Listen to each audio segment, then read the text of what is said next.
Әлбәттә, опера сәнгате ул югары авыр сәнгать, бөтен кеше аның өчен әзер түгел, ләкин мин үзем шәхсән үземне дә алсам, мин опера спектаклен беренче тапкыр 19 яшымда күреп, мин гашыйк булдым шул жанрга. Чөнки кеше белмичә, күрмичә, ул белми дә, ул аны яратамы, яратмыймы, анарга мөмкинлек кирәк күрсәтергә. Һәм музыкаль театр бит ул авыр оперларына түгел, ул шул татар музыкаль спектакльләрдә, ул мюзиклларда, ул чит ил спектакльләрдә, рус телендә дә, ул бөтен кешегә ачык була торган музыкаль жанрларда языла торган һәм сәхнәдә куела торган әсәрләр өчен театр. Һәм минемчә, ул бик кирәк әйбер.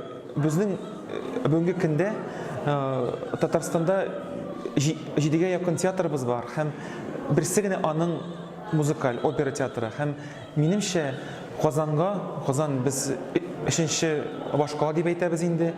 Бер музыкаль театр ул бик әз. Һәм тагын бер музыкаль театр, әлбәттә, ул бик кирәк әйбер. Һәм безнең консерваториядә һәр елны күпме музыкантлар тәмамлый, күпме җырчылар тәмамлый. Һәм күбесе китә. Кемдер китә башка шәһәрләргә, кемдер профессиядан китә. Чөнки әлбәттә ипине ничектер эшләргә кирәк, ашарга кирәк, яшәргә кирәк. Һәм без менә яшьләр белән очрашабыз, менә мин коллегалар белән очрашам, әлбәттә, җырчылар белән. Без барыбыз да бик хыялланабыз һәм мин сизәм, безнең буында бик зур көч, бик зур дәрт, һәм менә шул дәртне чыгара торган сәхнә юк. Этот дисбаланс весь от того, что театр оперы и балета руководит человек, которому на самом деле по большому счету глубоко безразличны проблемы национальной музыкальной культуры. Надо говорить открытым текстом. Вы боитесь, я скажу. От этого идет диспаритет, от этого все нарушается. Вот это равновесие шахты начинает качаться.